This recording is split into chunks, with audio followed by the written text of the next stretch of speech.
But then it came back and stopped on a dime right above me in the sky, glowing bright white. And I'm mesmerized. I'm like, oh my God, that's a UFO. It splits in two to two lights out. And I just said out loud, my friend who's there, who I wasn't even looking at, and she's just waiting in the water, like up to her waist. She's like, oh my God, what was that? Were those spaceships? I said, did you see that? And then this third guy who was on our trip, who I didn't really know that well, he's like, yeah, right. Yeah, right. Of course.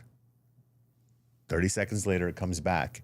He gets so spooked, I hear him running out of the water, right? Because I'm floating on my back. And he was a doctor. I remember that. And I remember I stood up and looked at him, and I was like, they're our friends.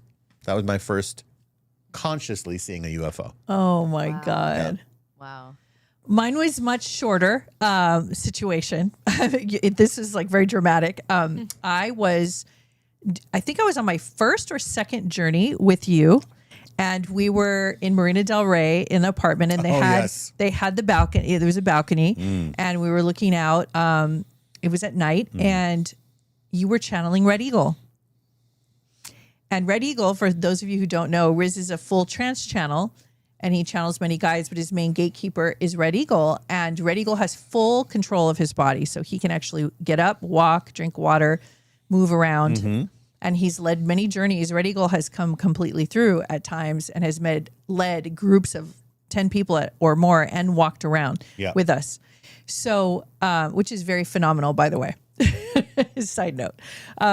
So Red Eagle walked me out to the balcony, and he stood out there with me, and he goes, do you see the UFOs? And we were journeying, doing plant medicine. And I said, no. And he goes, you don't see them? You don't see the little flying discs everywhere? And I said, no, I don't see anything. And he goes, do you know how to look? And I went, oh my God, there's a way to look?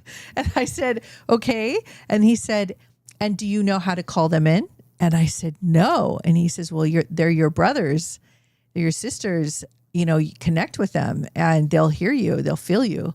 And so I closed my eyes, and I remember connecting to them, and I just was like, I don't know anything about this, but this sounds really phenomenal and interesting, and I'm curious, and I would love to see if you guys are real.